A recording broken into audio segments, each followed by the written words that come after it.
ঘুরে গেল। খাদিজাকে ডাক দিয়ে বলে তোমাকে বিয়ে করতে যে রাজি না, তুমি টাকা পয়সা আলানা রে বললেও। আবার খাদিজা ডাক দিয়ে বলে যাও, ও যে এভাবে রাখবে সেইভাবে আমি থাকতে রাজি আছি। যাও, খাদিজা তাকে বিয়ে করবে, সে বিয়ে করবে কিনা আর একবার জিজ্ঞাসা করে এসো।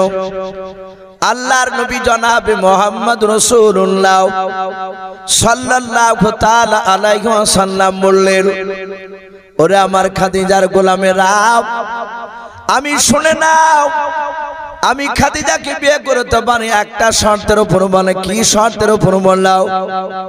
বলে আমার আব্বা বেঁচে নাই, আমার গার্জিয়ান আছে, আমার আবু তালিব চাচাও। আমার চাচা যদি অনুমতি দেয় তাহলে আমি খাদিজাকে বিয়ে করব, না চাচা আমি আর বিয়ে করব না। চাচার কাছে যাও, কি বলে শুনিস। আবু তালিবের কাছে গেল। আবু তালিব বলল আমি রাজি আছি।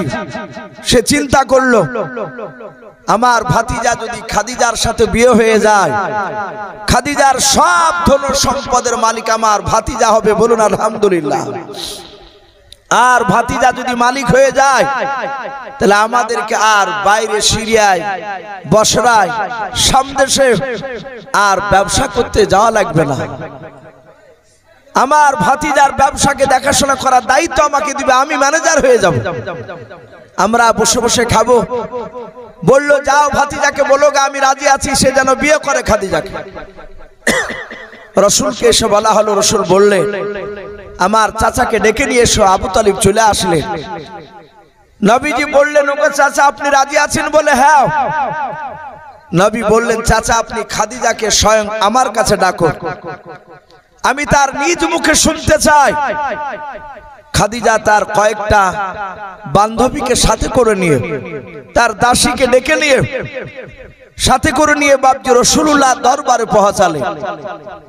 নবী আমার ছোট্ট একটা কুটুরিতে শুয়ে আছে, যেই ঘরে শুয়ে আছে একটা পাটির উপরে। নবীর মাথায় বালিশ দেওয়ার মতো বাপজি জিনিস ছিল না সে সময়। ছিড়া পাটিতে নবী আমার শুয়ে আছে। খাজুর গাছের পাতার ডাল দিয়ে বাপজি ঘরটা ছাউনি ছিল। খাদিজা এসে ডাক দিয়ে বলল, ও মুহাম্মদ আমি চলে এসেছি। রাসূল বললেন, ওগো খাদিজা শুনলাম তুমি নাকি আমাকে বিয়ে করতে চেয়েছো। বলে হ্যাঁ, তুমি যদি কিছু মনে না করো তাহলে আমি রাজি আছি। আর তুমি যদি স্ত্রী রূপে আমাকে গ্রহণ করে নাও তাহলে আমি খুব খুশি হব। আল্লাহর নবী বলেন, ওগো খাদিজা আমি তোমাকে বিয়ে করতে পারি তিনটা শর্তের উপর। বলুন আলহামদুলিল্লাহ। আবু তালিবের মনটা একটু ভারী হয়ে গেল। ডাক দিয়ে বলল, আস্তে করে ভাতিজা, পাগলা হয়েছিস তুই? এই তিনটা শর্ত লাগাচ্ছিস কেন? খাদিজার অনেক টাকা পয়সা, এই তিনটা শর্তের মধ্যে সব নিতে পারবি না, আরো 2-10টা বেশি করে বল। আবু তালিবের চেহারার দিকে রাসূলুল্লাহ একটু চোখটা মোটা করে তাকিয়েছে। আবু তালিব রাসূলের চাউনি দেখে বুঝতে পেরেছে আর বলা যাবে না। যদি বলে ফেলে যে আমি বিয়ে করব না তাহলে এই পর্যন্ত আমার ম্যানেজারগিরি হলো, আমার আশাতে সব ছাই পড়ে যাবে। বলে না, কিন্তু আবু তালিব দেখলো আমার ভাতিজাকে দেখেছে অনেক বুদ্ধি রাখে, সে যদি কৌশল করে কথা বলে তাহলে তিনটা শর্তের মধ্যে তার সব ধন সম্পদ সব নিয়ে নেবে। আবু তালিব নবীজির ডান পাশে বাবা দাঁড়িয়ে আছে। আল্লাহর নবীজির সামনে খাদিজা দাঁড়িয়ে। হযরতে খাদিজা ডাক দিয়ে বলেছিল, গো আল্লাহর নবী, ও মুহাম্মদ সাল্লাল্লাহু আলাইহি ওয়াসাল্লাম তুমি তাড়াতাড়ি বলাও, তিনটা শর্ত তুমি তাড়াতাড়ি বলো, কি বলতে চাও? আল্লাহর নবী জনাবে মুহাম্মদ রাসূলুল্লাহ সাল্লাল্লাহু তাআলা আলাইহি ওয়াসাল্লাম দরদি নবী আমার ডাক দিয়ে বলেছিল, খাদিজা প্রথম নাম্বার শর্ত শুনে নাও, তোমার যত জমি জায়গা আছে, টাকা পয়সা আছে, খাদিজা শুনে নাও, সব জমি জায়গা গুলো। আর সঙ্গে সঙ্গে আবু তালিব বাপজি মাথা নড়াচ্ছে, মনে হয় তার নামে সব করে নেবে। ডাক দিয়ে বলে, ওগো আমার খাদিজা, সব তোমার জমি জায়গা গুলো বললাম, টাকা পয়সা গুলো ও খাদিজা তাড়াতাড়ি বলো, তুমি আমাকে বিয়ে করতে হলে তোমাকে গরিব মানুষদেরকে দান করে দেওয়া লাগবে। খাদিজা বলল, গো ভাই তুমি যা বলবা আমি তাই রাজি আছি, আমি দান করতে রাজি হয়ে গেলাম। 2 নাম্বার বিশ্বনবী বলেন, খাদিজা শুনে নাও, তোমার যত বিল্ডিং দেখতে পাচ্ছি, বলে হ্যাঁ, ও খাদিজা সব ব্যবসার টাকাগুলো সব গরিবদের মধ্যে বিলিয়ে দেওয়া লাগবে, রাজি আছে? বলে রাজি আছে। 3 নাম্বার নাই, আল্লাহর নবী যখন 2 নাম্বার বাপ যে কথা বলেছেন, আবু তালিব দেখলাম এক এক করে তার দিকে না নিয়ে সব গরিবদেরকে দান করা কথা বলছে, শর্ত লাগাচ্ছে। আবু তালিব বলে, ভাতিজা এ বিয়েতে আমি ভালো মন্দ তো নাই, আমি নাই। আল্লাহর নবী বলে, চাচা চুপ করে দাঁড়ান। বিশ্বনবী বলেন, খাদিজা 3 নাম্বার শর্ত শুনে না, বলে তাড়াতাড়ি বলো। খাদিজাকে ডাক দিয়ে বলে, খাদিজা রে, আমাকে 3 নাম্বার শর্ত স্বামী রূপে যদি পেতে চাও, ও খাদিজা তুমি ঘরের দিকে তুমি তাকাও, আমার ঘরে কি দেখতে পাচ্ছ বললাও। খাদিজা বেশ কিছুক্ষণ ধরে ঘরের ভিতরটা দেখার পর ডাক দিয়ে বলো, গো ভাই মোহাম্মদ, তোমার ঘরের ভেতরে খাজুরের পাতা ছাড়া আর কিছু দেখতে পাই না। আল্লাহর নবী বলেন, ওরে খাদিজা আরেকবার তুমি তাকে দেখো, আর একবার তাকে বলো, ওই খাজুরের পাতা দেখতে পাচ্ছি। বলে আর কি দেখতে পাচ্ছ? বলো ওই খাজুরের পাতা আর পাটি দেখতে পাচ্ছি। আল্লাহর নবী বলেন, খাদিজা আমি এমন ঘরে জন্ম নিয়েছিলাম, আমার মার পেটে থাকা অবস্থায় 6 মাসের যখন আমি বাচ্চা ছিলাম মার পেটে, ওই সময় আমার আব্বা যেন সিরিয়ায় ব্যবসা করতে গিয়ে ইন্তেকাল করেছিলেন। ওরে আমার খাদিজা, আমার যখন 6 বছর যখন বয়স হলো, দুনিয়াতে জন্ম নেওয়ার পর 6 বছর বয়সে আমার জন্ম দক্ষিণ মা নানার দেশ থেকে বাড়ি ফেরার সময় আর বাড়ি ফিরে নাই, মাকামে আব্বা ইন্তেকাল করে গিয়েছে। ওরে আমার খাদিজা, আমার আব্বা মা একটা টাকাও কোথাও রেখে যেতে পারে না। আমি গরিব মানুষ খাদিজা, আমাকে যদি তুমি বিয়ে করতে হয়, শুনে নাও 3 নাম্বার শর্ত, তুমি আমাকে বিয়ে করলে বিয়ে করার পর হয়তো শুনে না কোনো সময় 1 দিন 2 দিন 4 দিন 5 দিন 6 দিন পর্যন্ত শুনে নাও হয়তো তোমার কাছে হয়তো আমি খাবার জোগাড় করতে পারবো না। ওরে খাদিজা,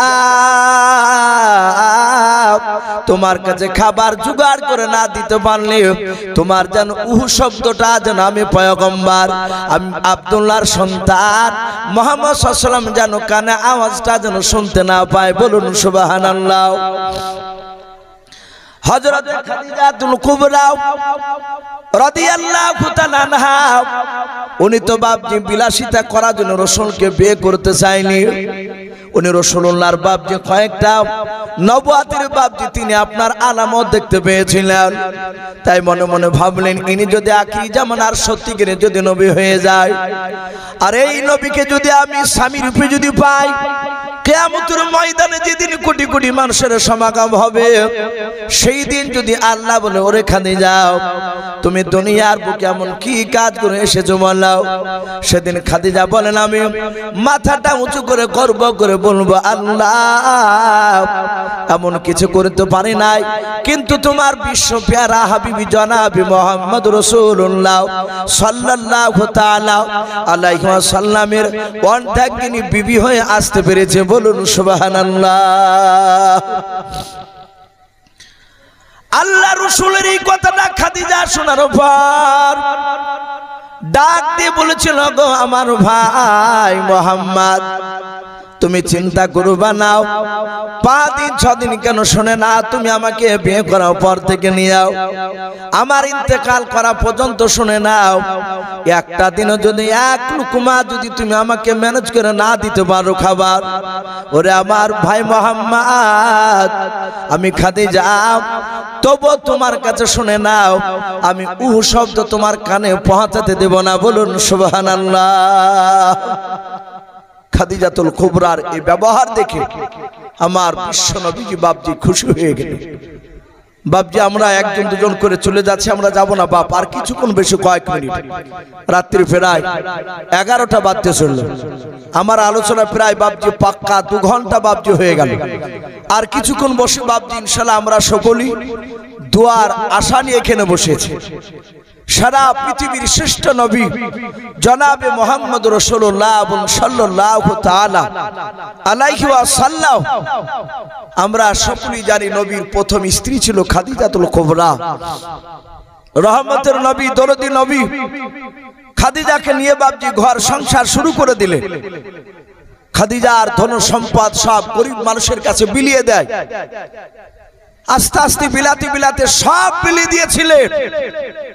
খাদিজার সম্পদের মধ্যে থেকে শুধু তার কাছে একটা চাদর ছিল, যে চাদরটা রাসূলুল্লাহকে যেদিন বাপজামা রাসূলুল্লাহ গারে হীরা থেকে 40 বছর বয়সে নবীর উপরে যেদিন কোরআন নাজিল হয়েছিল, নবী চরম বাপজি শরীর যখন প্রচন্ড জ্বর এসেছিল, শরীর কাঁপছিল, নবী বাড়িতে এসে বলেছিলেন, ওগো খাদিজা জাম্বিলুনি জাম্বিলুনি, ওগো খাদিজা তুমি তোমার চাদর দিয়ে আমাকে জড়িয়ে দাও, প্রচন্ড আমার শরীরে জ্বর। খাদিজা সব কথা বললেন, এত জ্বর কেন?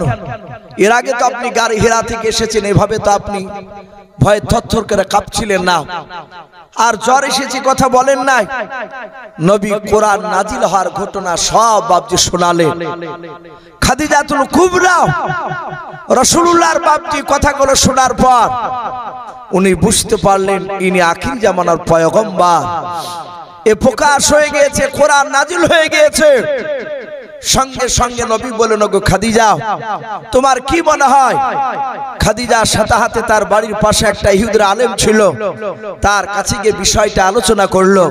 সে বলল, খাদিজা রে, তোমার স্বামী নবী রাসূল হয়ে গিয়েছে, তুমি বড় ভাগ্যবতী রমণী।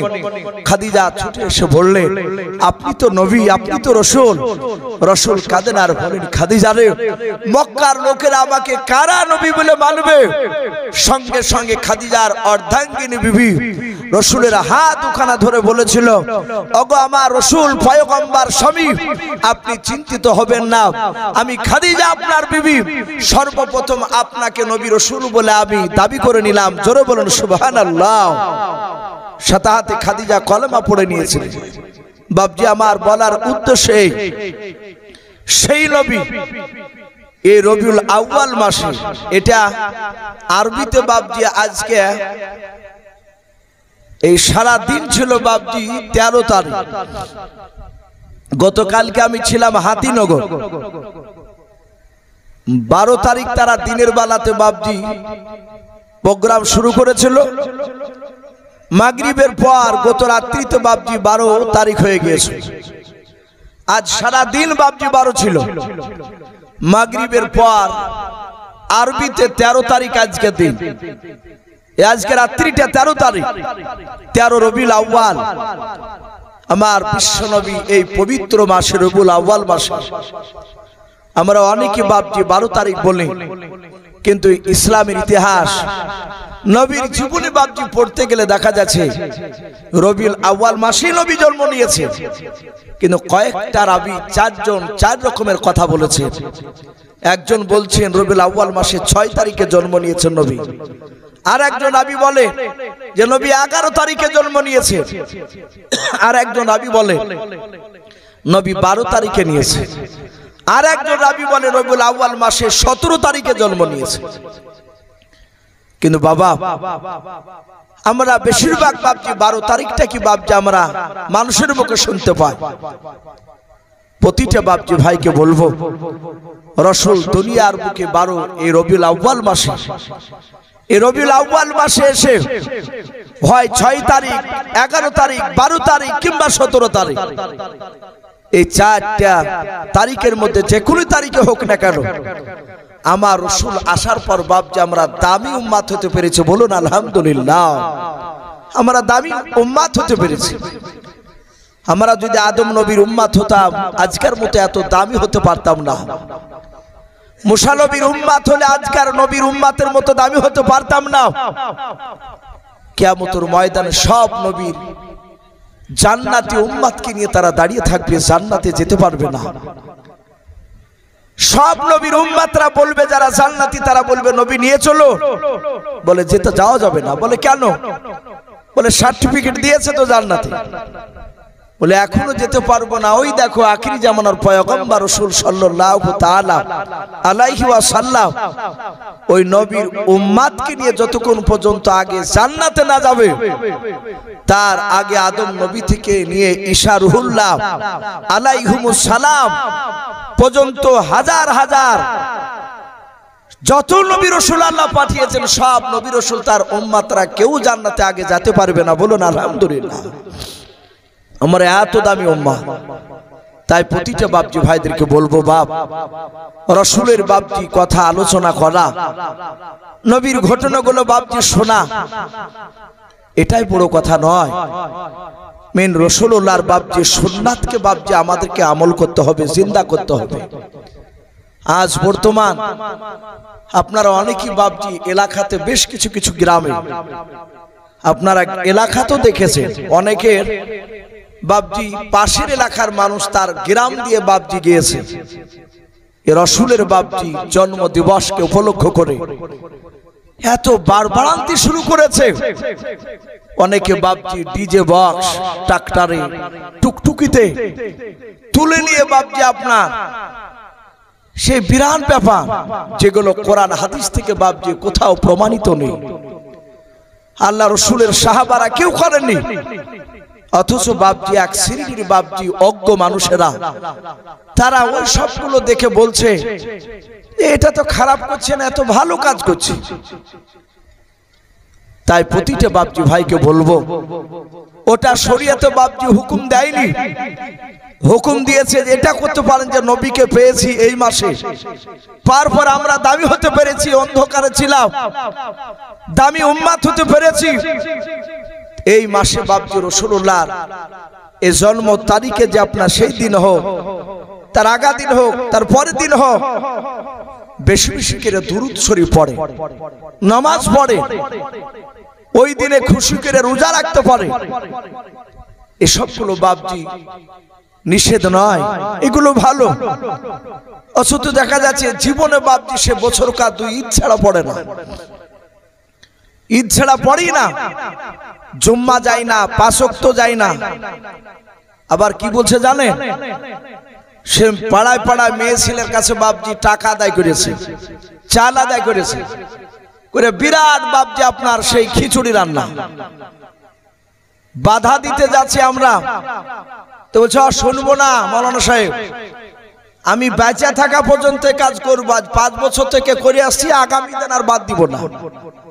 অথচ সে বছর কার 2 ঈদ ছাড়া পড়ে না। এই কথাগুলো আশা করি সে বুঝতে পারবে। হয়তো এই ইউটিউব হচ্ছে বাপজি, কথাগুলো হয়তো শুনে বুঝতে পারবে যে কথা ইস্যু হিসেবে আমাকে বলছে। তাই প্রতিটা বাপজি ভাইকে বলবো, এই সব দিকে বাপজি সমর্থ ওইগুলা করা যাবে না। আবার দেখছি অনেক লোক মা বোনেরা খিচুড়িকে বাপজি এমন করে খাচ্ছে, আর পাশ থেকে দাঁড়িয়ে দাঁড়িয়ে বলছে বিড়িতে টান মারছে, বিড়ি কাপড়কে বান্না করে মেরেছে বাপজি, অপর হাতের উপর কাপড় তোলা। এই গল্প মিথ্যা নয়, গত 2 দিন আগেকার কথা বলছে। সে বিড়িতে টান মারছে আর বলছে যে আমি কষ্ট করে সব করবই, আর ওই মেয়া গান বাপজি এমন ভাবে খাচ্ছে, খিচুড়ি খাচ্ছে আর বলছে হ্যাঁ খুব ভালো কাজ করছো তো তুমি, খুব ভালো কাজ। ও জানতে পারছে যে আবার খাতে পাবো কলি। একদম বেপরদা হয় বাপজি খিচুড়ি, আর হালাল হারামের দিকে নাই মানুষ। এই খাবার খেতে পেয়ে বাপজি সব আখরাত ভুলে যাচ্ছে। তাই প্রতিটা বাপজি ভাইকে বলবো, বাপ শরিয়ত অনুযায়ী কাজগুলো বাপজি করব, কোরআন সুন্নাত মোতাবেক যে কাজগুলো বাপজি পাওয়া যাবে সেগুলো করব, যেগুলো কোরআন সুন্নাতে নাই সেগুলো আমরা করব না। বলুন ইনশাআল্লাহ, বলুন ইনশাআল্লাহ। অনেকে বাপজি রাত্রির বেলায় মোমবাতি জ্বালাচ্ছে, অনেকের বাড়িতে বাপজি জোনাকি যে ওই যে লাইটিং গুলো, মসজিদকে তো সাজালছি, বাড়িকেও সাজালছি। আপনি একটু ভগবানগোলা, আখরিগঞ্জ এইসব এলাকায় একটু যাবেন, এইসব মাসে 12 তারিখের দিকে আশা করি কিছু কিছু গ্রামে আপনি দেখতে পাবেন, আমরা জালসায় যাই দেখতে পাই, মানুষ অন্ধর মতো বাপজি বিশ্বাস করে নিয়েছে। এসবগুলো বাপজি শরিয়াতে নেই, এগুলো বাপজি একদম বাড়ান্তি। এসবগুলো ইসলাম ছেলে খেলাম ইসলাম নয়, ইসলাম খুব সূক্ষ্ম জিনিস, খুব সূক্ষ্ম জিনিস। আপনারা সকলেই জানেন, হাদিস পড়তে গেলে বুখারী তিরমিজি নাসাই হযরত আবু হুরায়রা রাদিয়াল্লাহু তাআলা আনহুর নাম শুনতে পাওয়া যায় না বেশি? প্রতিটা উলামার আবু হুরায়রার নাম করে, কিন্তু আবু বকর সিদ্দিক রাদিয়াল্লাহু তাআলা আনহুর নাম খুবই কম। এই তো আপনাদের নিজাম সাহেব আমার উস্তাদ, এদিন আমার এই পাশে বাম পাশে সুলেমান আমার বন্ধু, উনিও বসে আছেন, উনিও চন্দ্রহাটে পড়া। হযরতে আবু বকরের নাম হাদিসে খুবই কম, হাদিস বয়ান করার। উনি এই জন্য বাপজি বেশি হাদিস বাপজি বয়ান করেননি। নবীর মুখে শুনেছিলেন, আমার বিশ্ব নবী বলে, আমি যে কথাটা বলি নাই, আমি যে কথাটা আমি সেই কাজটা করিনি, কোন আমার উম্মাত যদি বলে, কি উম্মাতি মেয়ে ছিল যদি বলে, বেটা ছেলে কিংবা মেয়ে ছেলে যদি বলে যে এই কাজটা রাসূলুল্লাহ করেছে, আদৌ কিন্তু করেনি, নবী করেনি ওটা। এটা যদি কেউ নবী দিকে নিসবত করে, ফালিয়াতাবাওয়াহু মাকাদুহু মিনান নার, তার ঠিকানা জায়গা হচ্ছে বাপজি জাহান্নাম। হযরত আবু বকর হাওমা করে কাঁদতে লাগলে অনেক সাহাবারা বললেন, আপনি কেন হাদিসগুলো বয়ান করছেন না নবীর কাছে? আপনি তো সব সময় উঠা বসা করেছেন, ঘোরাফেরা করেছেন নবীর সাথে। উনি কাঁদছেন আর বলছেন, ভাই এমন কথা জিজ্ঞাসা করবা নবীর ব্যাপারে, সেটা হয়তো বলতে গিয়ে যদি একটু বাড়বাড়ান্তি হয়ে যায়, নবী যেটা হয়তো করেনি সেটা যদি একটু বলে ফেলে আমি, তাহলে আমার ঠিকানা জাহান্নামে হয়ে যাবে। এত ভয় করতে। তাই প্রতিটা বাপজি ভাইকে বলবো, বাপ ইসলাম খুব সূক্ষ্ম জিনিস। আমরা উলামাদের সাথে, একটু বড় বড় উলামাদের সাথে পরামর্শ নেব, একটু চিন্তা করবেন বাপ, একটু তাহলে বুঝতে পারবেন যে মানুষটা কেমন, ভালো না খারাপ। এই কয়েকদিন থেকে ফেসবুকে বাপজি একটা বক্তা বক্তব্য দিচ্ছে, উঁচু টুপি মাথায়, আমি নাম করছি না, অনেকে বাপজি চিনেন। সে তবলিগের ব্যাপারে এমন ভাবে বলছে যে তবলিগ জামাতের লোক মসজিদে আসলে তাকে বের করে দেবা, এমন ভাবে বক্তব্য দিচ্ছে। ওর বক্তব্য শুনে বাপজি কমেন্টে লিখছে ওরই দলের লোকেরা অনেক, এটা চরম অন্যায় কথা বলছেন আপনি। মানুষ এখন বাপজি একটু বুঝতে শিখেছে, যদি একটু চিন্তা ভাবনা করে। আপনি আলেম ওলামাদের সাথে বাপজি একটু পরামর্শ করবেন। যদি আপনার জিনিসটা সন্দেহ হয়, আপনি 20টা মাওলানাকে জিজ্ঞাসা করলে আপনি সঠিকটা ধরতে পারবেন। আল্লাহ রাব্বুল আলামিন আমাদের সকলকে যেন কোরআন এবং সুন্নাত মুআফিক আমল করার তৌফিক দান করুন, বলুন আল্লাহুম্মা আমিন, আল্লাহুম্মা আমিন। বাপজি রাসূলুল্লাহ বলেছেন, যারা নামাজ পড়ে, যারা নামাজ দেখলে আমার দিল ঠান্ডা হয়ে যায়, চোখ ঠান্ডা হয়ে যায়। নামাজ খুব গুরুত্বপূর্ণ বাপজি। আমরা ইচ্ছাকৃত নামাজ বাপজি আমরা ছাড়বো না, বলুন ইনশাআল্লাহ। আমরা তওবা করে নেব, নেয়ার পর আমরা নিয়াত করব আগামী কাল ফজর থেকে আমরা ইনশাআল্লাহ নামাজ পড়ব। বাপজি এই যে আমাদের হুজুর বললেন যে ওনার আব্বার আপন মামাতো ভাই নাকি মারা গেছে, বলেন হুজুর, তা উনি জালসার জন্য যায়নি। বাপজি আপনারা সকলেই চেনেন, আমার ওর দলের প্রচার করা এটা উদ্দেশ্য নয়। ওই যে টিএমসি দমকলের বিধায়ক জাফিকুল ইসলাম, অনেকে তো বাপজি শুনেছে, দুনিয়ার বুক থেকে চলে গিয়েছে, এই দুনিয়া সব ছেড়ে দিয়ে চলে গেল।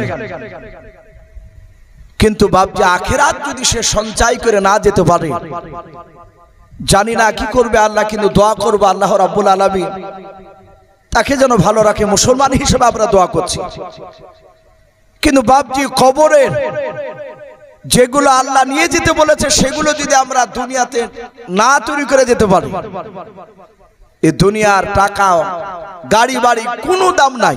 আল্লাহর নবী জনাবে মুহাম্মদ রাসূলুল্লাহ সাল্লাল্লাহু তাআলা আলাইহি ওয়াসাল্লাম, বাপজি আমরা একটু জিকির করে নিন, লা ইলাহা ইল্লাল্লাহ, লা ইলাহা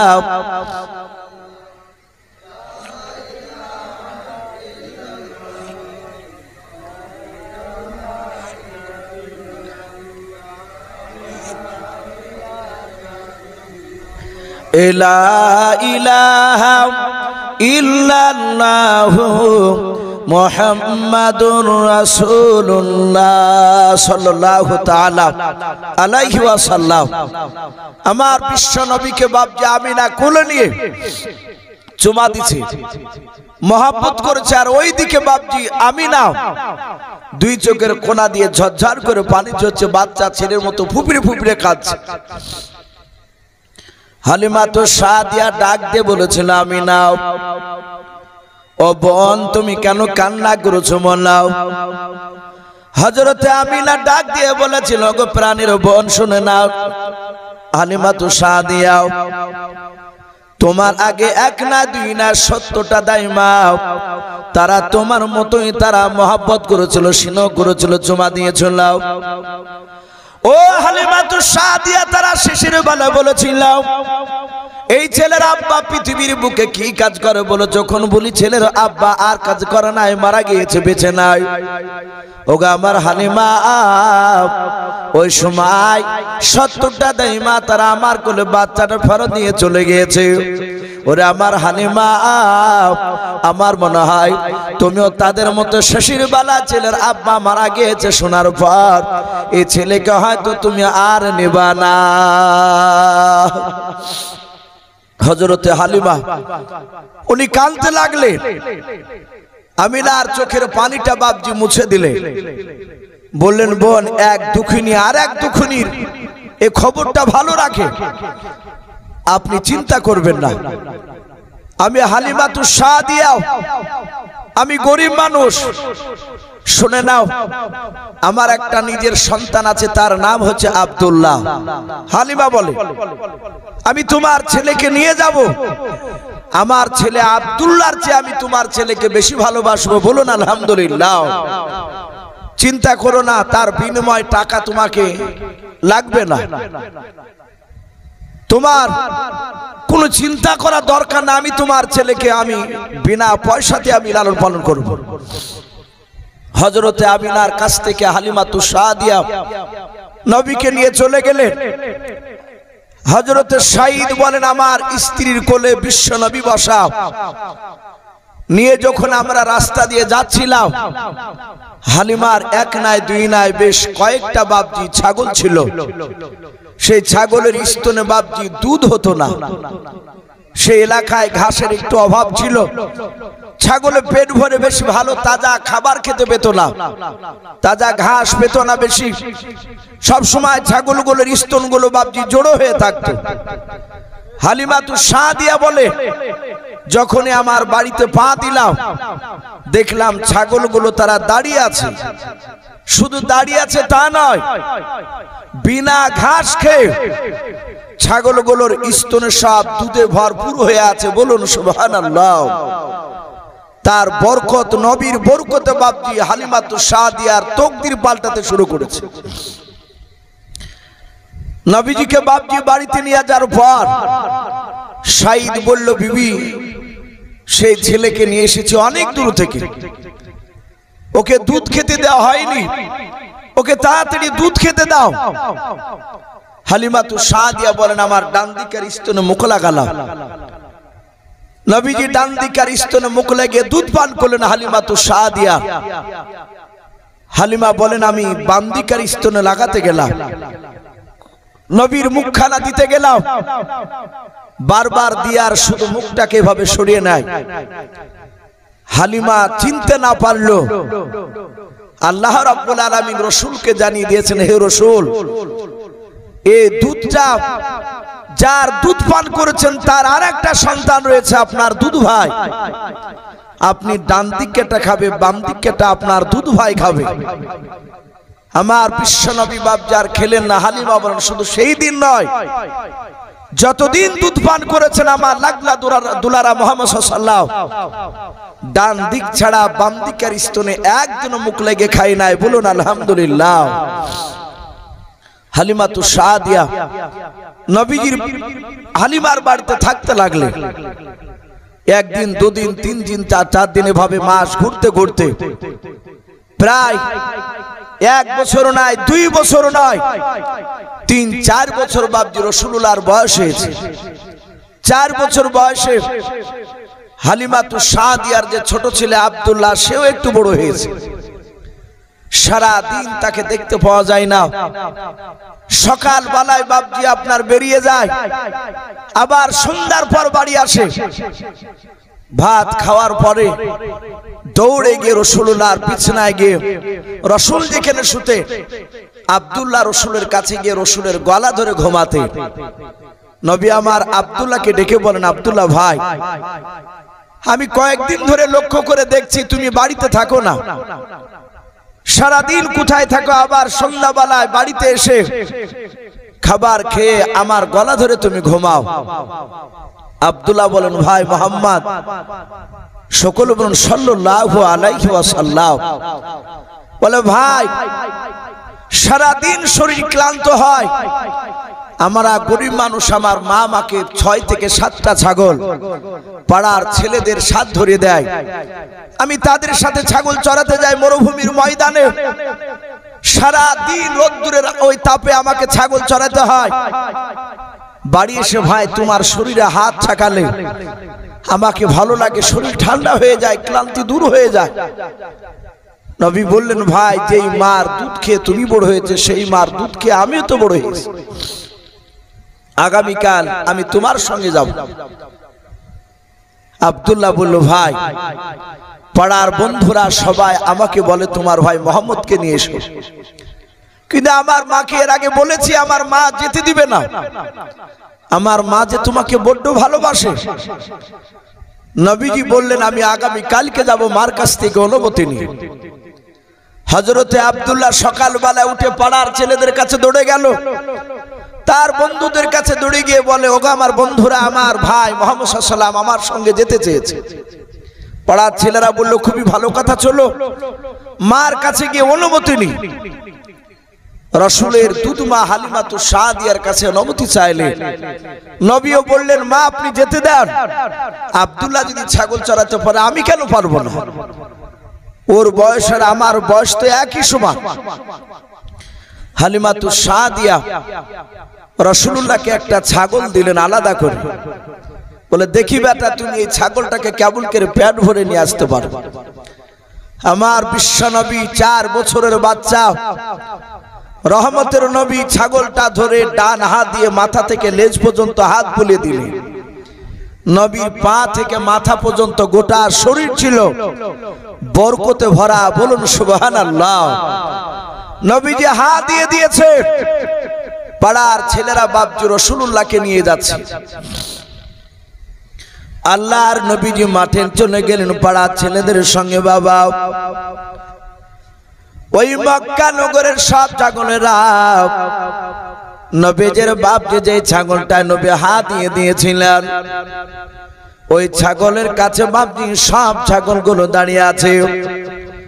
আল্লাহর নবী জনাবে মুহাম্মদ রাসূলুল্লাহ সাল্লাল্লাহু তাআলা আলাইহি ওয়াসাল্লাম নবী আমার ওই ময়দানে বাপজি দাঁড়িয়ে আছে। পাড়ার ছেলেরা বলেছিল, ও ভাই মোহাম্মদ, চলো আমরা রানের প্রতিযোগিতা নাম দিই, তুমি আমাদের সঙ্গে খেলাধুলা করতে এসো। আল্লাহর নবী বলেন, আমার বন্ধুরা, আমি খেলাধুলা করব না, তোমরা খেলাধুলা করো, আমি তোমাদের খেলাধুলাটা দেখব। পাড়ার ছেলেরা বলেন, আমরা খেলাধুলায় আমরা নাম দিয়ে দৌড়াতে শুরু করলাম। আকাশে মেঘের টুকরা ছিল না, হঠাৎ করে দেখলাম আল্লাহর নবীজির মাথার উপরে একটা মেঘের টুকরা ছায়া করে দাঁড়িয়ে আছে। বলুন আলহামদুলিল্লাহ। ওই মক্কার ছেলেদের মধ্যে থেকে একটা ইহুদির পণ্ডিতের বাপজি ছেলে ছিল। ইহুদি পণ্ডিতের নাম সিরাতে হালবিয়া কিতাবটিতে এসেছে, তার নাম ছিল বাপজি বুহাইরা রহিম। ওকে বুহাইরা বুহাইরা বলে বাপজি ডাকতো। তার একটা সন্তান, সে বলল, এই আব্দুল্লাহ, তাকে দেখ, তোর ভাই মুহাম্মদ সাল্লাল্লাহু আলাইহি ওয়াসাল্লামের মাথার উপরে মেঘের টুকরা। সে তার আব্বার কাছে শুনেছিল আখিরি জামানার একজন নবী আসবে, রাহমাতুল লিল আলামিন নবী হবে। সেই নবী রাস্তা দিয়ে হেঁটে গেলে মরুভূমির ময়দান দিয়ে চলে গেলে দাঁড়িয়ে থাকলে রৌদ্র যদি আকাশে থাকে, সূর্যের তাপ থাকে, তাহলে রসুলের মাথার উপরে মেঘের টুকরাতে ছায়া করে নিয়ে বেড়াবে। বলুন সুবহানাল্লাহ। পাড়ার ছেলেরা বলে, আমার বিশ্বনবীর কাছে গিয়ে বলল, ভাই এর আগে কোনোদিন এইভাবে মেঘের টুকরা দেখে নাই, অনেকক্ষণ ধরে লক্ষ্য করে দেখলাম তোমার মাথার উপরে একটা মেঘের টুকরা রয়েছে। আব্দুল্লাহ রসুলের ডান হাতখানা ধরল, পাড়ার বন্ধুরা নবীজির বাম হাতখানা ধরল, ধরে বলে, ভাই একটু হাঁটো দিনি দেখি। নবীকে হাঁটাহাঁটি করলো, করালো তারা। নবী যেই দিকে যায় সেই দিকে দেখছে মেঘের টুকরাও বাপজি সরে যাচ্ছে, নবীকে ছায়া করে নিয়ে যাচ্ছে। বলুন সুবহানাল্লাহ। পাড়ার ছেলেরা বলল, ভাই আগামী কাল থেকে মুহাম্মদ সাল্লাল্লাহু আলাইহি ওয়াসাল্লামকে নিয়ে আসতে হবে। একে নিয়ে আসলে শুনে নাও, রৌদ্রের সময়তে ওকে যখন ছায়া করবে মেঘে, আমরা ওই মুহাম্মদ সাল্লাল্লাহু আলাইহি ওয়াসাল্লামের আশপাশে দাঁড়াবো, তাহলে আমাদের উপর রৌদ্র লাগবে না, আমরা ছায়াটা পাবো। মরুভূমির ময়দানে গাছগুছালি খুবই কম। আমার বিশ্ব নবীজিকে বাপজি সেই দিনে দৃশ্যখানা দেখে সব ছেলেরা রসুলকে বাপজি ভালোবাসতে লাগলো আরো বেশি করে। বহায়রা রহিমের ছেলে বহায়রা রহিমের কাছে গিয়ে ঘটনাটা আলোচনা করলো। বলল, বাবা ওই ছেলেটারও নাম তো মুহাম্মদ সাল্লাল্লাহু আলাইহি ওয়াসাল্লাম, কিন্তু আমি গ্যারান্টি দিতে পারবো না যে উনি নবী। সময় হলে হয়তো হলেও হতে পারে। পাড়ার ছেলেরা বাপজি তারপরে আবার নিয়ে গেলেন নবীকে। নবী আবার দাঁড়িয়ে আছে, পাড়ার ছেলেরা বাপজি খেলাধুলা করেছে, নবীজি বাপজি দাঁড়িয়ে দাঁড়িয়ে দেখছেন। আমার বিশ্বনবী ছোট থেকে আকাশের দিকে তাকাতে আর চিন্তা করতেন, ওগো আল্লাহ, তুমি বিশাল আসমানকে বিনা খুঁটিতে তুমি দাঁড় করে রেখেছো, তুমি আহুয়া আলা কুল্লি শাইইন কাদির, তুমি সর্বশক্তিমান। আমার বিশ্বনবী দরুদি নবী রহমতের নবী দাঁড়িয়ে আছে। হঠাৎ করে আল্লাহর নবীজি পাড়ার ছেলেদেরকে ডাক দিয়ে বলল, ভাই ওই দেখো দুটো মানুষ আমার দিকে চলে আসছে। পাড়ার ছেলেরা বলেন, আমরা একটু দূরে খেলাধুলা করেছিলাম, হঠাৎ করে দেখলাম দুটো যুবক ছেলে বাবা আল্লাহর নবীজির দুই হাত ওখানে তারা দুজনায় ধরে নিয়ে পাহাড়ের চূড়ায় নিয়ে চলে গেল। আল্লাহর নবী ডাক দিয়ে বলেন, ওগো বন্ধুরা, এদেরকে আমি চিনি না, এরা আমাকে কেন নিয়ে যাচ্ছে টেনে বলাও। পাড়ার ছেলেরা ডাক দিয়ে বলেন, ভাই তাড়াতাড়ি আপনি আমার ভাইকে ছেড়ে দেন, কিন্তু তাদের কথা বাপজি শুনলো না। পাহাড়ের চূড়ায় উঠে নিয়ে যাওয়ার পর আল্লাহর নবীজিকে বাপজি চিৎ করে বাপজি আপনার শুয়ে দিলাও। রহমতের নবী যে আমার জ্ঞান হারায় নাই, নবীজি চেয়ে চেয়ে দেখছিলেন। ওই দুটো মানুষের কাছে বাপজি দুটো আপনার ব্যাগ ছিল, একটা ব্যাগে বাপজি একটা মানুষের কাছে পানির বাপজি আপনার থনে ছিল, আর একটা মানুষের কাছে বাপজি ধারানো অস্ত্র ছিল। পাড়ার ছেলেরা বলেন, আমরা দূর থেকে লক্ষ্য করে দেখলাম যে লোকটার কাছে ধারানো অস্ত্র ছিল ব্যাগের ভেতরে, ওই লোকটা ব্যাগ থেকে বাপজি ধারানো একটা অস্ত্র বের করার পর আল্লাহর নবীজির বুকের ভিতরে ভরে দিয়ে বাপজি বুকটা ফড়ফড় করে ফেড়ে ফেললাম। পাড়ার ছেলেরা এই দৃশ্যখানা দেখে বাপজি দৌড়ে গিয়ে হালিমাতু সাদিয়াকে ডাক দিয়ে বলেন, মা আমাদের মনে হয় তোমার আর কলিজার টুকরা মুহাম্মদ সাল্লাল্লাহু আলাইহি ওয়াসাল্লাম আর বেঁচে নাই। হালিমা কেঁদে বলেন, ওরে বাবা কি হয়েছে আমার ছেলের, তাড়াতাড়ি বলো। ডাক দিয়ে বলেছিল, মা তোমার ছেলেকে খেলাধুলা করার জন্য আমরা ডাকলাম, তোমার ছেলে খেলাধুলা করলো না। ও দাঁড়িয়ে ছিল, হঠাৎ করে দেখলাম জঙ্গলের ভিতর থেকে দুটো অপরিচিত মানুষ বেরিয়ে আসার পর তোমার ছেলেকে পাহাড়ের চূড়ায় তুলে নিয়ে চলে গেল। নিয়ে যাওয়ার পর তোমার ছেলের বুকটা একটা লোক চাকু দিয়ে ফড়ফড় করে ফেড়ে ফেললাম। ওগো আমার মা, এতক্ষণ মনে হয় তোমার সন্তান আর পৃথিবীর মুখে জিন্দা নাই। হযরত হালিমা রাদিয়াল্লাহু তাআলা আনহা আল্লাহর নবীজির কাছে বাপজি কান্না করতে করতে দৌড়ে চলে গেলেন। ওই পাহাড়ের কাছে গিয়ে যুবক ছেলেদেরকে নাই, মক্কার বাচ্চা বাচ্চা ছেলেদেরকে হালিমা ডাক দিয়ে বলেছিল, বেটা বলো বলো আমার ছেলেকে কোন দিকের জঙ্গল থেকে ফলো করাও, কোন পাহাড়ে নিয়ে গিয়েছো বলাও। ডাক দিয়ে বলেন, গো মা এই দিক থেকে জঙ্গল থেকে দুটো মানুষ আসার পর আবার এই জঙ্গলের দিকে উঁচু পাহাড়ে নিয়ে চলে গিয়েছে, আমরা দেখলাম। হালিমা বলেন, আমি পাহাড়ের চূড়া গিয়ে দেখলাম ওই অপরিচিত মানুষ দুটোকে বাপজি দেখতে পাওয়া গেল না। সারা পৃথিবীর রহমতের নবী পয়গম্বর জনাবে মুহাম্মদ রাসূলুল্লাহ সাল্লাল্লাহু তাআলা আলাইহি ওয়াসাল্লাম নবী আমার পাহাড়ের চূড়ায় একা চুপচাপ তিনি বসে আছেন। বলুন সুবহানাল্লাহ। হালিমা নবীজিকে বাপজি পাজা মেরে ধরলেন, কোলে তুলে নিয়ে গালে মুখে চুমা দিয়ে বলছেন, বেটা তোমাকে এখানে কে নিয়ে আসলো? তোমাকে নাকি বুকটা ফেড়ে দিয়েছে চাকু দিয়ে। আল্লাহর নবী আস্তে করে বলেন, মা ওই মানুষ দুটোকে আমি চিনতে পারলাম না। ওদের কাছে দুটো ব্যাগ ছিল, একটা ব্যাগে ধারালো অস্ত্র ছিল আর একটা ব্যাগে পানি ছিল। মা আমি দেখলাম একজন ব্যক্তি আমার বুকটা ফেড়ে দেওয়ার পর আমার নাড়ি ভড়ি কলিজা সব বের করে নেওয়ার পর আর একটা যে পানির জায়গা ছিল ওই পানিতে খলবাল করে ধৌত করার পর পরিষ্কার করে দিয়াও, আবার আমার বুকের ভিতর ভরে দিয়াও। বুকটা যেন জোড়া দিয়ে চাপ দিয়ে অদৃশ্য হয়ে গেল, ওই মানুষগুলোকে আর দেখতে পেলাম না। আল্লাহর নবীর মা বলে, বেটা তোমার সেই সময় কি ব্যথা করেছিল না? ডাক দিয়ে বলেন, ওগো মা সেই রকম বেশি ব্যথা করে না, হালকা ব্যথা হচ্ছিল, কিন্তু আমি তাদেরকে চিনতে পারি না। রাসূলের মা হালিমা আর জিজ্ঞাসা করলেন না, জামাটা খুলে দেখলেন বুকে এই বুকটা ফেড়েছিল।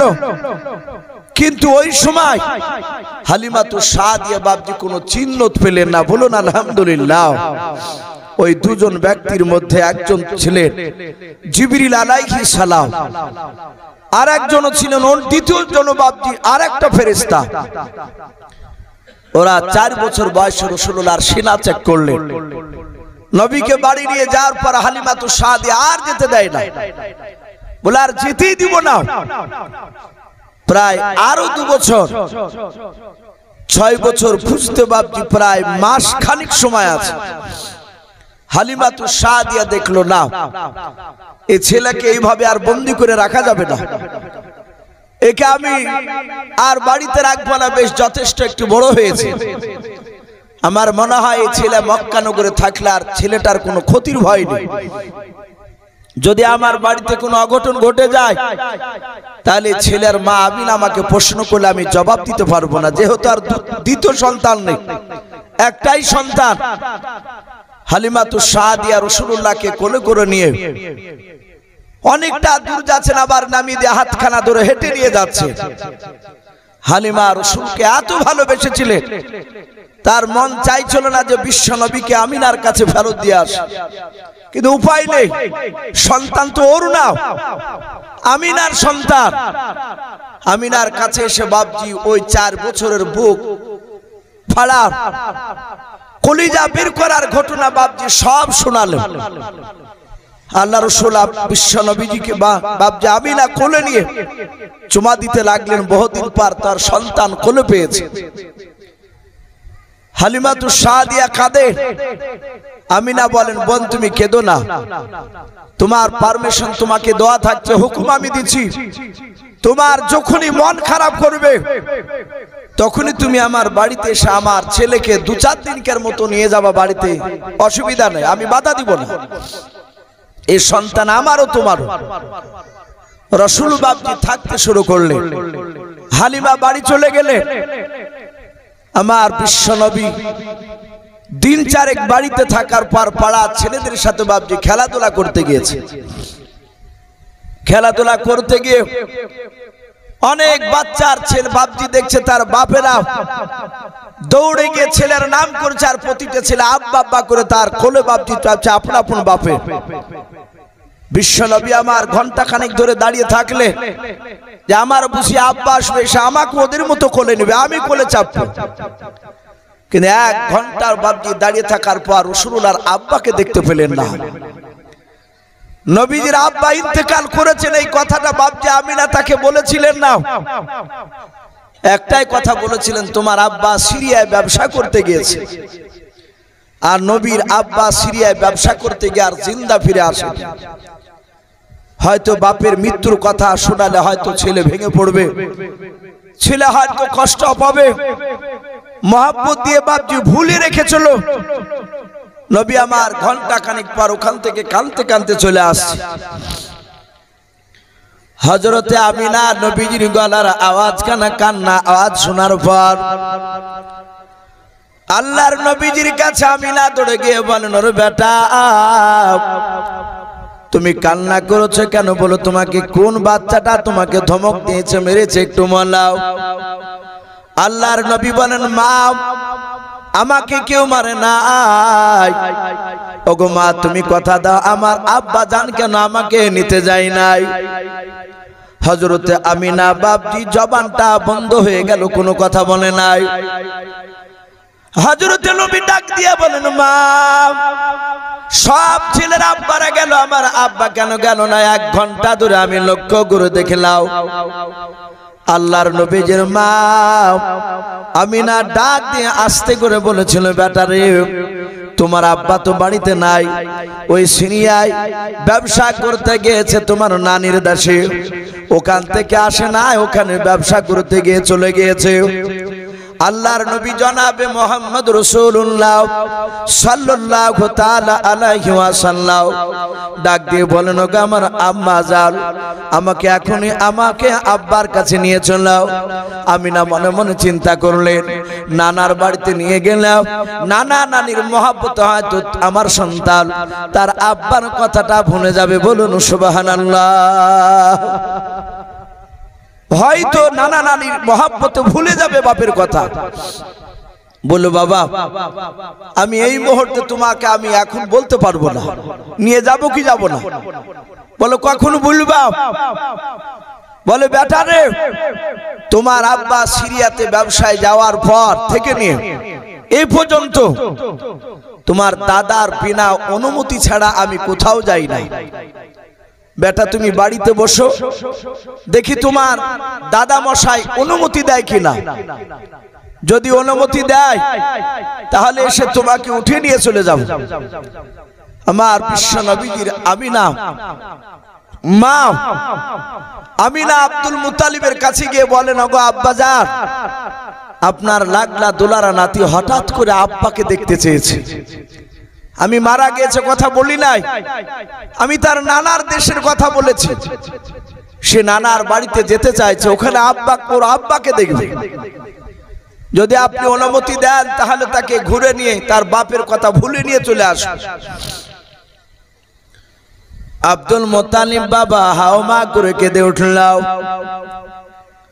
আমিনা ডাক দিয়ে বলেছিল, আব্বা, আপনি কেন কান্না করেছেন? আপনি হ্যাঁ কিংবা না তো কিছুই বললেন না।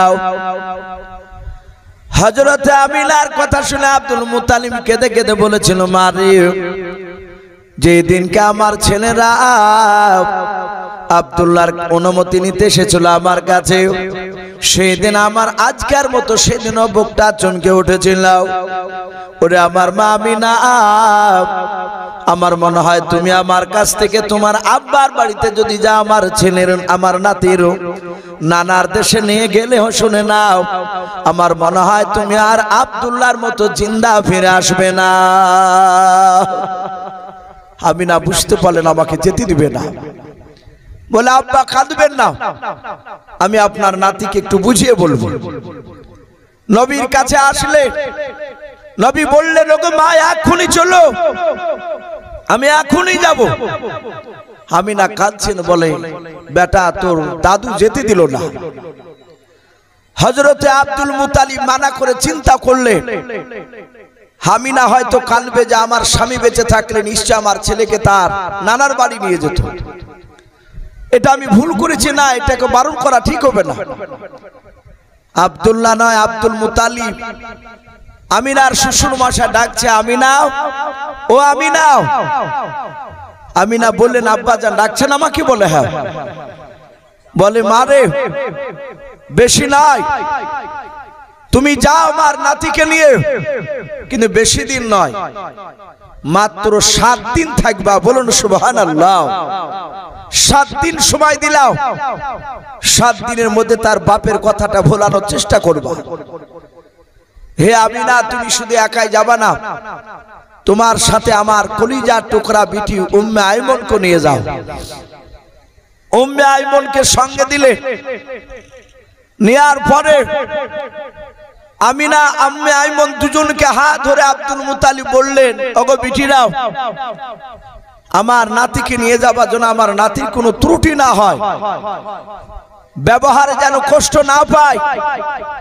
আল্লাহ রসুলের বাপজি দাদা এই কথা বলে বাপজি তাদেরকে বাপজি যেতে বললেন।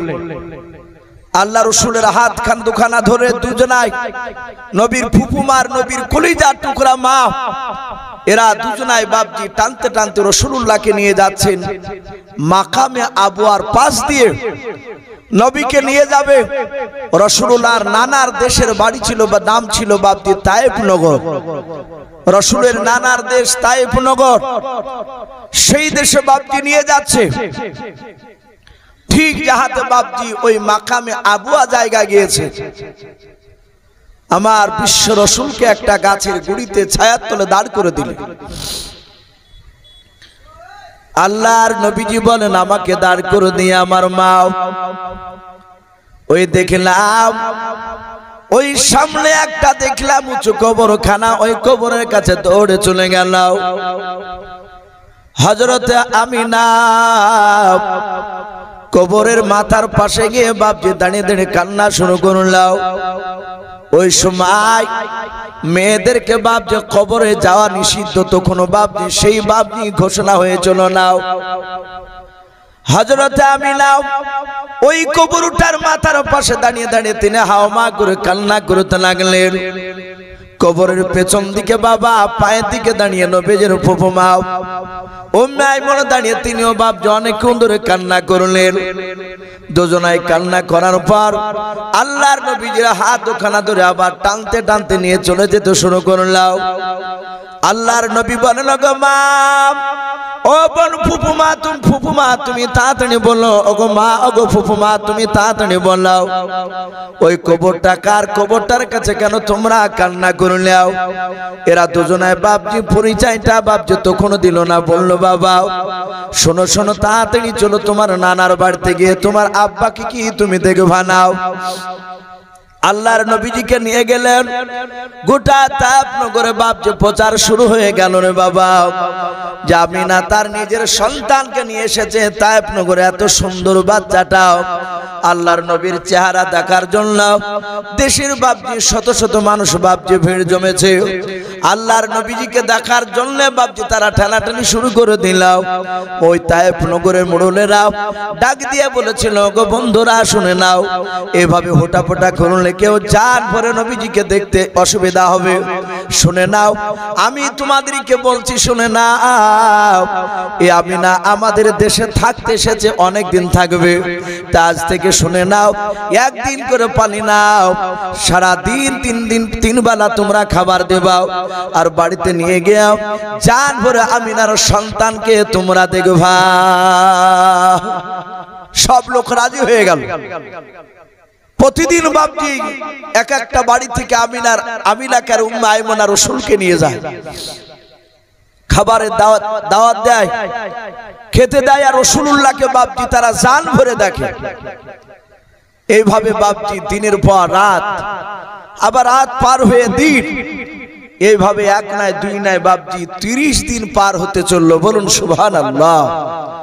সময় কদিন বেঁধে দিয়েছিলে? মাত্র 7 দিন। আমিনার মনে নেই।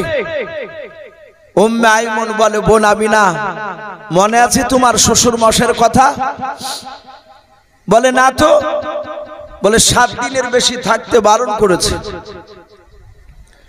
7 দিনের বেশি থাকা যাবে না। সঙ্গে সঙ্গে বলল যে তাই তো আমি ভুলে গিয়েছিলাম, এখন উপায় কি? বলে আর থাকা যাবে না, তাড়াতাড়ি এখনই বেরিয়ে চলো। তোমার শ্বশুর মশাই তোমার ছেলেকে না দেখলে সে থাকতে পারে না। আল্লাহ রাসূলকে বাপ হাত দুখানা ধরে টানছেন, বলে বাবা তাড়াতাড়ি বাড়ি চলো ফিরে। নবী 1 মাস হতে চলো, নবী বাপের কথা ভুলে নাই।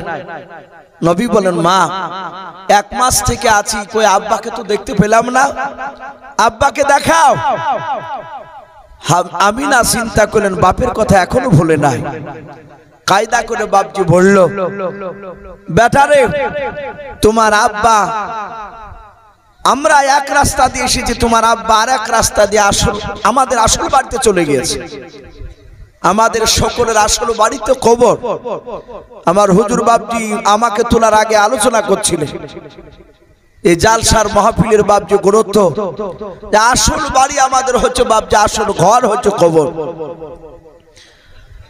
তো ডাক দিয়ে বললো আসল বাড়িতে চলে গিয়েছে। বলে মা তাহলে তাড়াতাড়ি চলো, আমি এক্ষুনি গিয়ে আমার আব্বাকে গিয়ে ডাকবো, আব্বা বলে ডেকে আব্বার কোলে চড়বো, আব্বার গালে মুখে চুমা দিব। আল্লাহর নবীজির হাত দুখানা ধরে টানতে টানতে নিয়ে চলে আসতে লাগলো। ও বাপজি ভাইরা, হযরতে বিশ্বনবী বলেন যাওয়ার সময় দেখলাম যে গাছটার ছায়ার তলে আমাকে দাঁড় করে দিয়েছিল, আবার আমার নানির বাড়ি থেকে বাড়িতে যাওয়ার পথে ওই গাছটার গুড়িতে এসে আমাকে দাঁড় করে দিল। নবী বলেন আমাকে গাছের ছায়াতে দাঁড় করে দিল, আমি দাঁড়িয়ে থাকলাম। আমার মার ফুফুমা ওই কবরটার কাছে গিয়ে আবার দুজনা দুই সাইডে দাঁড়িয়ে তারা হাওমা করে কান্না করতে লাগলো। কিছুক্ষণ কান্না করার পর আবার দৌড়ে এসে আমিনা আর উম্মে আইমন নবীর হাত দুখানা ধরে বাবা তারা টানতে টানতে তারা বাড়ির দিকে নিয়ে যেতে লাগলো। আল্লাহর নবী বলেন যাবার সময় দেখলাম ওই কবরটা দেখে কান্না করেছিল, আবার আসার সময় দেখলাম আমার মার ফুফুমা কবর দেখে কান্না করেছিল। ডাক দিয়ে নবীজির মা আমিনার হাত দুখানা ধরে বলেছিল মা তাড়াতাড়ি বললাও ওই কবরটা কার, কবরটার জন্য কেন কান্না করেছিল বললাও। হযরতে আমিনা কোনো কথা বলে নাই, বলে বেটা তাড়াতাড়ি বাড়ি চলো, কবরের কথা জিজ্ঞাসা করবা নাও। আল্লাহর নবীজি আমিনার হাত দুখানা ছেড়ে দিয়ে উম্মে আইমনের কাছে গিয়ে বলে ফুফু মা তাড়াতাড়ি বলো ওই কবরটা কার, যে কবর দেখে তুমি হাওমা করে তুমিও কান্না করেছিলে, তাড়াতাড়ি তুমি বললাও। উম্মে আইমন বলে নাই। একবার উম্মে আইমনের হাত দুখানা ধরে ছেড়ে দেয়, আবার আমিনার হাত দুখানা ধরে। আবার আমিনা যখন বলে নাই, আমিনাকে ছেড়ে দিয়ে বাপজি উম্মে আইমনের হাত দুখানা ধরে। এভাবে বাপজি অনেকটা রাস্তা যাওয়ার পর আল্লাহর নবীজি আমিনার বাপজির সামনে গিয়ে পা দুখানা বাপজি পাঁজা মেরে জোরে ধরলেন। ডাক দিয়ে বলেন মা আর বলা লাগবে না, আমি বুঝতে পেরেছি ওই কবরটা আমার আব্বা জানের কবর। বলুন সুবহানাল্লাহ, লা ইলাহা ইল্লাল্লাহ, লা ইলাহা ইল্লাল্লাহ, লা ইলাহা ইল্লাল্লাহ মুহাম্মাদুর রাসূলুল্লাহ সাল্লাল্লাহু তাআলা আলাইহি ওয়াসাল্লাম। ডাক দিয়ে বলেন মা আর বলা লাগবে না, আমি বুঝতে পেরেছি ওটা আমার আব্বারই কবর। হযরত আমিনা আর ধৈর্যের বাঁধ ধরে রাখতে পারলেন না। আমিনা নবীর হাত দুখানা ধরে জোরে জোরে কাঁদেন আর বলেন বেটা কি করে বুঝতে পারনি বল। বলে মা গো যাবার সময় দেখলাম ওই কবর থেকে তোমরা কান্না করেছিলে, আবার আসার সময় দেখলাম ওই কবর থেকে তোমরা কান্না করেছিলে। ওগো আমার মা 1 মাস ধরে নানার বাড়িতে থাকলাম, আমার আব্বাকে তোমরা দেখাতে পারলে না। আমি বুঝতে পেরেছি ওটা আমার আব্বা জানের কবর, আমার আব্বার বেঁচে নাই। বলে হ্যাঁ বাবা ওটা তোমার আব্বা জানের কবর, ওটা মাকামে আবুয়া জায়গাটার নাও। আল্লাহর নবী বলেন ওগো মা তোমরা কবরের কাছে গিয়ে কান্না করেছিলাম, মা আমাকে ফিরিয়ে নিয়ে চলো, আমি পয়গম্বর। আল্লাহর নবী বলেন, গো মা, আমি আব্বার কাছে গিয়ে আব্বা আব্বা করে কবরের পাশে গিয়ে ডাক দেবো, আমার আব্বা আমাকে কেন দুনিয়ার বুকে রেখে কবরে আড়াল হয়ে কেন লুকিয়ে আছে, আমি আব্বাকে জিজ্ঞাসা করবো। ও মাইমুন নয়, আমি না ডাক দিয়ে বলে, বেটা রে, তোমার দাদু মাত্র 7 দিন সময় দিয়েছিল, আজকে প্রায় 30 দিন পার হতে চলল রে বাবা।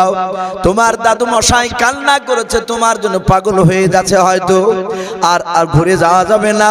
অন্য দিনে সেরে বাবা তোমাকে আবার কবরটা জিয়ারত করে নিয়ে চলে যাব। আল্লাহর নবী বলেন, মা না না, এখন নিয়ে চলে আমি আব্বার কবর জিয়ারত না করে বাড়ি যাব না। উম্মে আইমন বলেছিল, গো বোন, আমি নাও, আমার মনে হয় আমার ছেলেকে না দেখে নিয়ে যা ভালো হবে না, এটা তা নয়। এখন শুনে নাও, এই ছেলেকে যদি না দেখে নিয়ে যাও কবরখানাও, জিয়ারতটা যদি দেখতে না যায়, আমার ছেলে হাওমা করে বাড়িতে কান্না করবে। ওরে আমি না, দেরি তো হয়েছে, চলো আমরা তাড়াতাড়ি নিয়ে গিয়ে আমরা কবরটা জিয়ারত করে নিয়ে ছেলেকে নিয়ে বাড়ি চলে যাব। আল্লাহর নবীজির বাপজি ফুফুমার কথা শুনে রাজি হয়ে গেল। আমিনা নবীর হাত দুখানা ধরলেন, উম্মে আইমন রাসূলের বাপ যার একটা হাত ধরলেন, আমিনা ডান হাত ধরলেন আর উম্মে আইমন বাম হাত ধরলেন। নবীর হাত দুখানা ধরে নিয়ে বাপজি টেনে টেনে নিয়ে যেতে শুরু করলো নিজের স্বামীর কবরের দিকে। আল্লাহর নবীজির বাপজি দূরে যাওয়ার আগে, ওই কবরটার কাছে যাওয়ার আগে বাপজি প্রায় 60 থেকে 70 হাত বাপজি দূরে থাকতে রে বাবা। আল্লাহর নবীজির মা আমিনা আর চলতে পারলেন না। একটা বাপজি আপনার খাজুর গাছকে বলেছেন, বাবা বাবলা গাছ, ওই বাবলা গাছের হালকা ছায়ার তলে বাপজি আমার রাসূলুল্লাহর মা দাঁড়িয়ে গেলেন। নবী বলেন, মা কেন তুমি দাঁড়ালে? বলে, বেটা আর এখান থেকে আমি যেতে পারবো না। ও বেটা তুমি যাও যাও, ওই দেখো তোমার আব্বার কবরখানা একটু জিয়ারত করে এসো। বলে, মা ফুফুমা তোমরা যাবা না? বলে, না বাবা, এখান থেকে দাঁড়িয়ে দাঁড়িয়ে দেখবো, আমরা তো একবার গিয়েছিলাম। আল্লাহর নবীজি বাপজি কবরের কাছে চলে গেলেন। কবরের কাছে গিয়ে রে বাবা আল্লাহর নবীজি ডাক দিয়ে বলেন, ওগো আব্বা, ওগো আব্বা যান, এই কবরের ভিতরে আপনি আছেন, আপনার সাথে মুহাম্মদ বলুন সাল্লাল্লাহু তাআলা আলাইহি ওয়াসাল্লাম। ওগো দেখো আব্বা, তোমার নবীজি বেটা এখানে তোমার পাশে দাঁড়িয়ে আছে। আল্লাহর নবী জনাবি মুহাম্মদ রাসূলুল্লাহ সাল্লাল্লাহু তাআলা আলাইহি ওয়াসাল্লাম হাওমা করে তিনি কবরের কাছে বাপজি দাঁড়িয়ে দাঁড়িয়ে কান্না করতেছেন। হযরতে আমিনা দাঁড়িয়ে খান দৃশ্যখানা দেখতে দেখতে আর দাঁড়িয়ে থাকতে পারলেন না। উনি হঠাৎ করে বসে পড়লেন, বসার পর আবার শুয়ে পড়লেন। উম্মে আইমন বলে, বোন আমিনা একটু দাঁড়িয়ে দেখো, তোমার লাগলা দুলারা মুহাম্মদ সাল্লাল্লাহু দেখো বড় মানুষের মতো হাওমা করে কান্না করতেছে। আমিনা বলে, বল উম্মে আইমন আমি আর দাঁড়াতে পারবো না। বলে, কেন পারবা না? বলে, শরীরে প্রচন্ড জ্বর চলে আসলো, বুকে প্রচন্ড ব্যথা। ওরে আমার উম্মে আইমন, আমি আর চোখে দেখতে পাই নাই। কিতাবে লিখেছে নবীর আব্বা যেইভাবে দুনিয়ার বুক থেকে ইন্তেকাল করেছিলেন, সেম ওইভাবে বাপজি আমিনা দুনিয়ার বুক থেকে বাপজি বিদায় নিতে শুরু করলেন। উম্মে আইমনের হাত দুখানা ধরে বলেন, ও উম্মে আইমন, আমার মনে হয় আমার কলিজা টুকরা সন্তান কবর জিয়ারত করে তার জনম দুঃখিন মাকে আর জিন্দা দেখতে পাবে না। ওরে আমার উম্মে আইমন বোন, আমার ছেলে যদি ইন্তেকাল করে যায়, তুমি কথা দাও। ও উম্মে আইমন, তুমি কথা দাও, আমার ছেলেকে তুমি তোমার ছেলের চেয়ে বেশি ভালোবাসবে কিনা বলো। নিজের ছেলে মতো তুমি দেখবা না? বলে, অবশ্যই দেখবো আমি। এই বলে বাপজি হযরতে আমিনার দুনিয়ার বুক থেকে বাপজি বিদায় নিয়ে চলে গেলে। পড়ুন ইন্না লিল্লাহি ওয়া ইন্না ইলাইহি রাজিউন।